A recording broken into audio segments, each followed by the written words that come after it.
back again. I'm back again.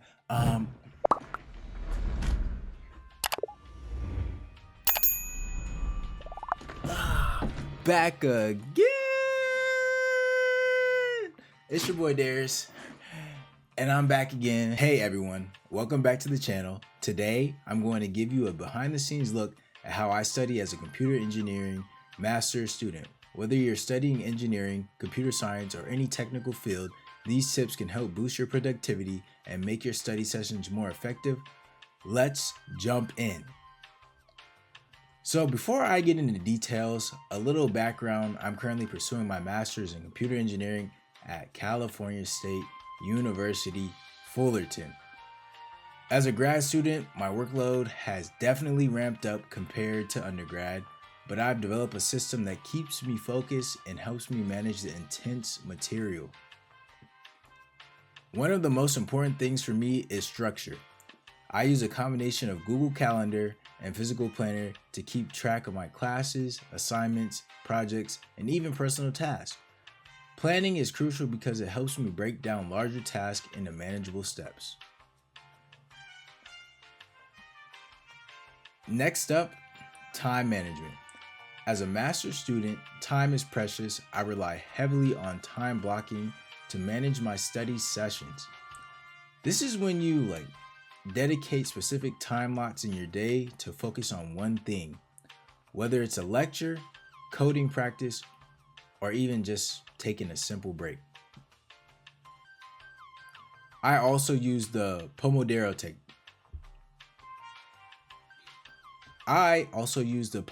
technique, where you study for 25 minutes straight and then you take a 5-minute break.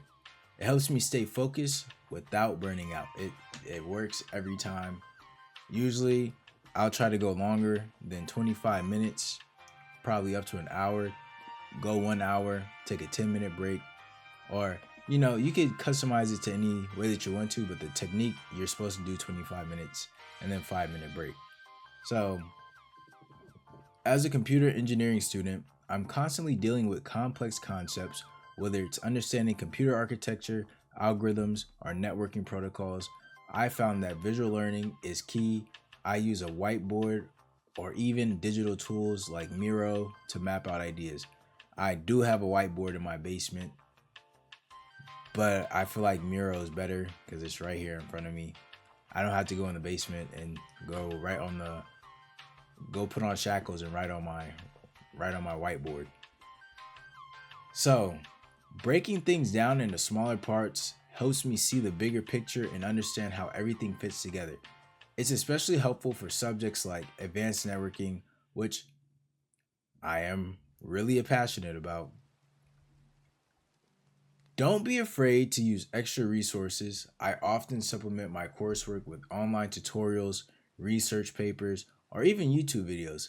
Sites like Coursera, EDX, or even free resources like YouTube channels dedicated to computer science can really make a difference. Shout out to my boy, the organic chemistry tutor. He's been helping me with binary, the and or else gates. It works.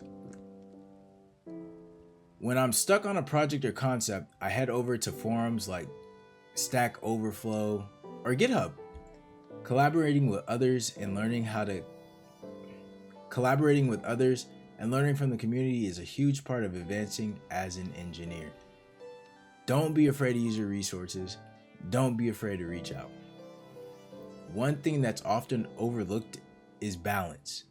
It's easy to get caught up in studying and coding all day, but I make sure to step away from my computer and play basketball or hang with friends. I'm mainly playing basketball, but I also hang with friends. Taking care of your mental health and physical health is just as important as hitting the books. And when it's exam time, I switch up my study techniques. I focus on active recall and spaced repetition. Flashcards are great for quick memory checks. Go down to your local Walmart, go to your school bookstore, go on your mom's dresser. She probably got some flashcards. And I make sure to review old quizzes and homework to reinforce key concepts. So I'm not surprised by anything when they put it on the test. And I'm not looking stupid talking about, he didn't talk about none of this on the test. So that's how I study as a computer engineering master's student. To recap, the key things you need to succeed are time management, breaking down complex topics, utilizing additional resources, and maintaining a healthy balance between work and life. Remember, everyone's study routine is different. So find what works for you and stick to it. If you found this video helpful, don't forget to like, comment, and subscribe, and drop a comment below if you have any study tips or questions about grad school. And once again, thanks for watching, and I'll see you on the next one. Make sure to like, comment, subscribe, help the channel out one more time. I'm gone. Oh, it's hot. It's hot.